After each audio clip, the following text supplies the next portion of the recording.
दोस्तों कल्पना कीजिए कि आप दुनिया के अलग अलग हिस्सों के लोगों को देख रहे हो। आपको कुछ लोग एक जैसे दिखेंगे, जैसे कि इंग्लैंड और अमेरिका के लोग आपको थोड़े थोड़े सेम नज़र आएंगे।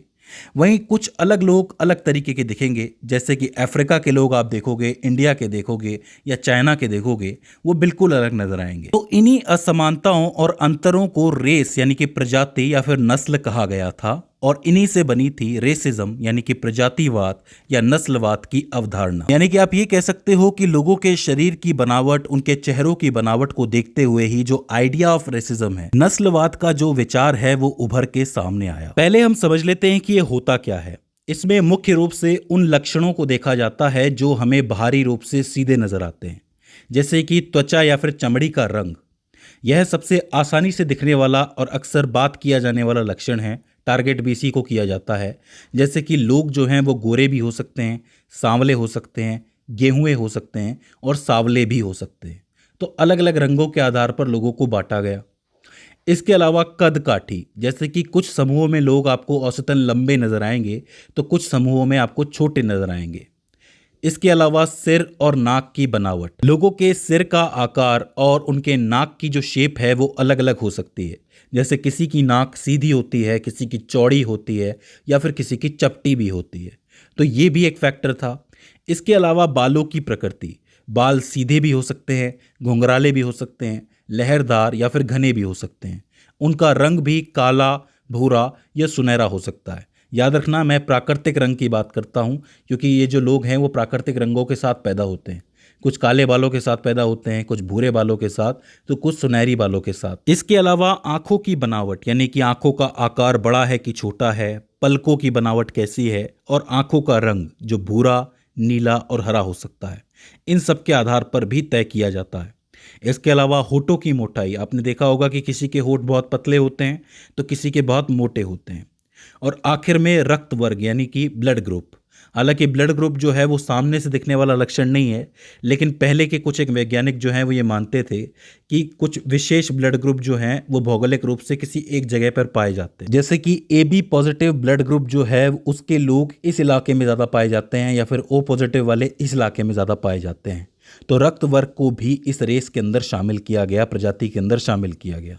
तो ये वो सारे फैक्टर्स हैं जिनको ध्यान में रखते हुए लोगों को बांटा गया था, और इसी को नस्लवाद या फिर प्रजातिवाद कहते हैं। सरल शब्दों में कहें तो प्रजाति या फिर रेस का मतलब ऐसे लोगों के समूह से है जो पीढ़ी दर पीढ़ी इन शारीरिक लक्षणों को साझा करते हैं। मतलब इन सब में ये सारी चीजें देखने को मिलती हैं। जैसे माता और पिता की लंबाई बहुत ज्यादा है तो उसके बेटे या बेटी या पोते या पोती तक की लंबाई आपको ज्यादा मिलेगी। तो ये जो है एक आनुवांशिक गुण है, जेनेटिक प्रभाव है जो देखने को मिलता है, जिसकी वजह से जो शारीरिक विशेषता है वो आगे बढ़ जाती है, मतलब कैरी फॉरवर्ड होते हुए जाती है।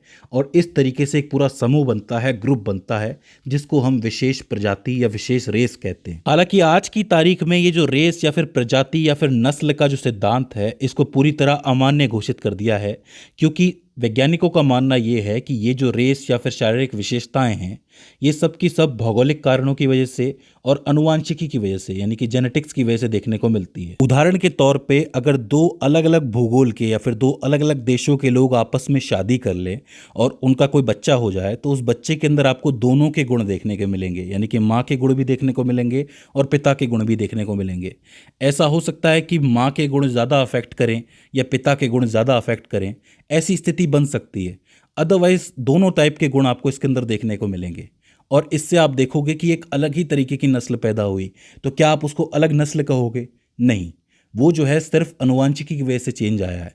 तो इसका कोई लेना देना नहीं है इस बात से कि उसको अलग तरह से बनाया गया है या फिर वो अलग तरीके से बना है। ये सारा खेल सिर्फ जेनेटिक्स का और ज्योग्राफी का है। अगर भारत की बात की जाए तो भूगोलवेत्ताओं का मानना यह है कि भारत में आने वाली सबसे पहली जो प्रजाति थी वो निग्रो थी, जिसको निग्रिटो के नाम से भी जाना जाता है। निग्रिटो के बाद भारत में और प्रजातियां आई, जिसके अंदर प्रोटो ऑस्ट्रेलॉइड, भूमध्य सागरीय प्रजातियां और सबसे आखिर में नार्डिक प्रजाति का आगमन हुआ। ये जो आपको प्रोटो ऑस्ट्रेलॉइड और भूमध्य सागरीय प्रजातियां दिख रही हैं, इन्होंने ही मिलकर हड़प्पा सभ्यता की शुरुआत की। और प्राप्त साक्ष्यों के आधार पर आप ये समझ सकते हो कि हड़प्पा काल में सामान्यतः 4 प्रकार की प्रजातियों का अस्तित्व था: प्रोटो ऑस्ट्रेलियाइड, भूमध्य सागरीय, अल्पाइन और मंगोलॉइड। अगर वर्तमान समय की बात की जाए तो डॉक्टर BS गुहा ने भारतीय उपमहाद्वीप की मानव जनसंख्या को 6 मुख्य प्रजातियों में विभक्त किया हुआ है। कौन कौन सी हैं वो 6 प्रजातियां? सबसे पहले आता है निग्रो या फिर निग्रिटो। ये जो प्रजाति है इसके बाल घुंघराले होते हैं, नाक जो है इसकी चौड़ी और समतल होती है, कद इनका नाटा होता है, जो इनकी त्वचा होती है उनका रंग काला होता है, गोल सिर और बाहर की ओर निकला हुआ जबड़ा होता है। कुछ इस टाइप के नज़र आते हैं। अंडमान निकोबार में देखोगे तो ये आपको नज़र आएंगे, मध्य प्रदेश के कुछ एरिया में नज़र आएंगे, छत्तीसगढ़, महाराष्ट्र, आंध्र प्रदेश, कर्नाटक, तमिलनाडु, केरल के पहाड़ी और जंगली क्षेत्र, इन सभी जगहों पर थोड़ी थोड़ी इनकी जनसंख्या रहती है। हालांकि थोड़ी नहीं है, बहुत ही बड़ी है, क्योंकि निग्रो जो है सबसे पहले आने वाले थे, तो इनका कहीं ना कहीं साक्ष्य हर जगह रहता है। तो निग्रो को आपको याद रखना है। इसके बाद दूसरे हैं प्रोटो ऑस्ट्रेलॉइड। इनके जो बाल होते हैं वो लहरदार होते हैं, नाक इनकी चौड़ी होती है और चपटी होती है और नीचे की ओर दबी हुई होती है। बाकी जो अन्य लक्षण हैं जैसे कि कदकाठी हो गई या फिर त्वचा का रंग हो गया, इन सब चीज़ों में ये निग्रो जैसे ही होते हैं। जैसा कि मैंने कहा, ये निग्रो तो आपको हर प्रजाति में देखने को मिलेगा ही। ये जो मध्य और दक्षिण भारत के जंगल होते हैं, पहाड़ी क्षेत्र होते हैं, और उत्तर भारत का जो क्षेत्र है, यहाँ पर आपको ये लोग देखने को मिल जाएंगे। इसके बाद तीसरे हैं मंगोलॉइड। ये जो हैं इनके शरीर और चेहरे पर बाल बहुत कम होते हैं, सपाट चेहरा होता है, गालों की हड्डियां जो हैं बाहर उभरी हुई होती हैं, इनकी आंखें जो होती हैं वो अध खुली और तिरछी होती हैं, जो कद होता है वो मध्यम आकार का होता है और रंग थोड़ा सा पीला होता है। लद्दाख, सिक्किम, अरुणाचल प्रदेश के साथ अन्य उत्तर पूर्वी राज्य जो नज़र आएंगे आपको, सब यहीं पे नज़र आएंगे। मज़े की बात आप जानते हो क्या है कि चाइना के और तिब्बत के जो इलाके हैं वहाँ पर भी आपको मंगोलॉइड बहुत बड़ी जनसंख्या में देखने को मिलेंगे, क्योंकि ये सब एक ही जो जोग्राफिकल रीजन है उसमें रहते हैं, तो इनके ऊपर एक ही जोग्राफी और जीन का प्रभाव पड़ा है। आप एक चीज़ देखोगे कि चाइना बार बार क्लेम करता है अरुणाचल प्रदेश को, ये कहते हुए कि उनकी जो संस्कृति है वो तिब्बत से मिलती जुलती है। हालांकि तिब्बत पर कब्जा करके बैठा हुआ है चीन, लेकिन चाइना जो है वो इसी को अपनी मेन दलील बनाता है। तो इस चीज़ को भी आपको याद रखना है, मंगोलॉइड। इसके बाद हम भूमध्य सागरीय की बात करते हैं। ये जो होते हैं शरीर और चेहरे पर कम बाल होते हैं, इनके भी रंग इनका भूरा होता है, जैसे भारत में ज़्यादातर लोगों का होता है। नाक पतली होती है, उभरी हुई होती है, आंखें बड़ी और खुली हुई होती है, जैसे भारत के अंदर है। पंजाब, सिंध, राजस्थान, पश्चिमी उत्तर प्रदेश और साथ ही दक्षिण भारत, इन सभी जगहों पर भूमध्य सागरीय लोगों का वास आपको ज़्यादा देखने को मिलेगा। तो इसका मतलब ये है कि आप पहचान कर सकते हो कि भूमध्य सागरीय कौन है। इसके बाद आते हैं चौड़े सिर वाले पाश्चात्य लघु शीर्ष। इनका जो सिर है वो चौड़ा होता है, कद इनका मध्यम भी होता है, छोटा भी होता है और थोड़ा लंबा भी होता है। थोड़ी वैरायटी आपको देखने को मिलेगी। चेहरा इनका गोल होता है, रंग इनका ज़्यादातर जो है वो गोरा होता है, नाक इनकी उभरी हुई और लंबी होती है। जो सिंधु प्रदेश है, गुजरात है, महाराष्ट्र है, आंध्र प्रदेश है, तेलंगाना है, कर्नाटक है और तमिलनाडु है, इन सभी जगहों पर ये लोग आपको देखने को मिलेंगे। इसका मतलब ये हुआ कि दक्षिण भारत में आपको भूमध्य सागरीय भी देखने को मिलेंगे और ये चौड़े सिर वाले पाश्चात्य भी देखने को मिलेंगे। तो दोनों टाइप देखने को मिलेंगे।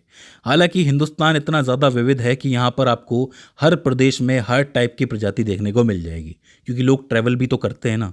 लोग कहीं किससे शादी हो जाए, कहीं किससे शादी हो जाए, फिर उनके बच्चे ऐसे दिखें, तो इस तरीके से ये जो पूरी रेसेस से प्रजातियाँ हैं ये आपस में मिलती जुलती रहती हैं। और आखिर में आता है आपका नार्डिक। इसको आपने ज़रूर देखा होगा। नार्डिक का सिर जो है थोड़ा लंबा होता है, नाक सुविकसित होता है, रंग एकदम साफ होता है और शरीर जो है वो सुगठित होता है, थोड़ा हष्ट पुष्ट टाइप का होता है, लंबा चौड़ा। ऐसे लोग जो हैं आपको पंजाब में देखने को मिलेंगे, हरियाणा में देखने को मिलेंगे और राजस्थान में देखने को मिलेंगे। तो इस तरीके से 6 टाइप की शारीरिक बनावट के लोग जो हैं वो आपको मुख्य रूप से भारत में देखने को मिलेंगे। अब ऐसा नहीं है कि कोई भी जगह इतनी सीमित है कि यहाँ पर 6 टाइप के ही लोग हैं। बहुत सारे शारीरिक बनावट वाले लोग यहाँ पर रहते हैं, लेकिन मुख्यतः ये हैं क्योंकि इनकी जनसंख्या ज़्यादा है। अब एक बात आपको समझनी पड़ेगी कि ये जो सिद्धांत है, नस्लवाद का सिद्धांत, ये पहले अप्लाई किया जाता था क्योंकि लोगों का मानना ये था कि हर टाइप के लोगों को अलग अलग बनाया गया है। अब यहाँ से शुरू होता है नस्लवाद का गंदा खेल। इसमें अगर एक प्रजाति ये कहे, जैसे कि मान लो कि गोरी प्रजाति, इन लोगों ने सबसे ज़्यादा ये काम किया है, तो गोरे लोग ये कहें कि भाई ये जो काले लोग हैं इनको तो बनाया गया है मजदूरी करने के लिए, या फिर ये जो छोटे लोग हैं इनको तो सर्कस में काम करने के लिए बनाया गया है, इस टाइप की अवधारणाएं फैलाना शुरू कर दो, तो इस तरीके से क्या होगा कि पूरी प्रजाति का ही कॉन्फिडेंस गिर जाएगा। और ऐसा हुआ भी है, आपको पता है ऐसा हुआ भी है। तो इन स्थितियों में समाज की जो ग्रोथ है वो काफी समय तक रुकी रही, क्योंकि आपने आधी से ज्यादा जनसंख्या का कॉन्फिडेंस ही खत्म कर दिया। उनको आपने कामों में लगाया नहीं, बड़े कामों में लगाया नहीं, छोटे छोटे कामों में लगाए रखा और खुद आप आगे बढ़ गए और खुद को ग्रेट समझ लिया। आपने व्हाइट मैन बर्डन का नाम सुना होगा। मैं आपसे प्रार्थना करूंगा कि एक बार जाके इसके बारे में जरूर पढ़ना। आज भी आप हमारे समाज में एक चीज देखोगे कि क्या होता है कि खूबसूरती का एक पैमाना निर्धारित किया गया है। अगर आप उस पैमाने के अंदर उतरते हो तब तो ठीक है, नहीं तो आप खराब हो जाते हो। हमें गोरे होने की क्रीमें बेची जाती हैं, बचपन से हमें ऐसा पाउडर बेचा जाता है जो हमारी लंबाई बढ़ा दे। हमें ऐसे पाउडर या फिर ऐसे प्रोडक्ट बेचे जाते हैं जिससे हमारा मोटापा कम हो जाए या हम मोटे हो जाएं, पतले से मोटे हो जाएं। यानी कि आप एक फिक्स दायरे में आ जाओ तभी आप इंसान कहलाओगे, अदरवाइज आप इंसान नहीं कहलाओगे। अब आप कहोगे कि यार हम तो होशियार लोग हैं, हम तो पढ़े लिखे लोग हैं, हम तो ऐसी चीज़ों को खरीदते ही नहीं हैं। तो फिर सवाल उठता है कि ये कंपनियां कमा कैसे रही हैं, बड़े बड़े स्टार्स को अपनी ऐड में ला कैसे रही हैं। मतलब कोई ना कोई तो इनका प्रोडक्ट खरीद रहा होगा। तो सवाल ये उठता है कि कौन खरीद रहा है इनका प्रोडक्ट। वो लोग खरीद रहे हैं जो चरम नस्लवाद का शिकार हुए हैं, एक्सट्रीम रेसिज्म का शिकार हुए हैं। आपके ग्रुप में बहुत सारे ऐसे लोग होंगे जिनकी हाइट कम होगी, जिनकी त्वचा का रंग जो है वो श्वेत ना होके अश्वेत होगा, ब्लैक होगा, थोड़ा काला होगा, थोड़ा सांवला होगा। ऐसे लोगों को जब चिढ़ाया जाता है, जब इनका कॉन्फिडेंस डाउन किया जाता है, तो यही लोग जाकर के खरीदते हैं इन प्रोडक्ट्स को और ये कंपनियां और तेजी से ये चीज़ें बेचती हैं। आज नहीं तो कल हम जैसे लोग भी इनका शिकार हो जाते हैं। हम भी सोचते हैं कि हम भी फेस वॉश लगाएंगे, हम भी क्रीमें लगाएंगे, जिससे हम भी और गोरे हो जाएंगे और हमारी वैल्यू बढ़ेगी। तो कहीं ना कहीं हम ही लोग हैं जो इनके लिए कस्टमर पैदा कर रहे हैं। वो इसलिए क्योंकि हमें हमारे शरीर के प्रति कोई इज्जत ही नहीं है। हमारा शरीर जैसा है हम उसको वैसा एक्सेप्ट नहीं करना चाहते, या दूसरे को एक्सेप्ट करने नहीं देते कि तू तो मोटा है, वजन कम करेगा तभी सही लगेगा, या फिर तू तो हाइट में छोटी है, जब हाइट बढ़ा लेगी, गोरी हो जाएगी, तब जाकर के तेरी वैल्यू होगी। आपने देखा होगा कि बहुत से फिल्म स्टार भी जा जाके सर्जरियां करा के आते हैं। क्यों? कि उनका चेहरा जो है हीरो जैसा नहीं लगता। मैं पूछ रहा हूं आपसे कि हीरो की या खूबसूरती की डेफिनेशन क्या है और किसने इसे तय किया है और क्यों इसे तय किया है। मैं आपको बताता हूं। लोग जो हैं खुशी कैसे हासिल करते हैं, दूसरे को नीचा दिखा के। दूसरे को नीचा दिखा करके उनको एक सुकून मिलता है, एक खुशी मिलती है। इसका मतलब ये तो डेविल जैसी हरकतें आपने करी ना। आप इंसान कहाँ हुए? आपको मजा ही तब आ रहा है जब कोई फिसल जाएगा या फिर गिर जाएगा। तो ऐसी स्थिति में वो इंसान करेगा क्या? वो ये कोशिश करेगा कि यार मैं इनके जैसा बन सकूं, और वो खुद की रिस्पेक्ट करना छोड़ देगा। उसमें फ्रस्ट्रेशन बढ़ेगा और एक ना एक दिन वो कुछ ऐसा कर बैठेगा जो असामाजिक कहलाएगा, और हम उसे असामाजिक तत्व कह देंगे। तो ये असामाजिक तत्व किसने पैदा किया है? हमने पैदा किया है। एज ए सोसाइटी हम इसके जिम्मेदार हैं।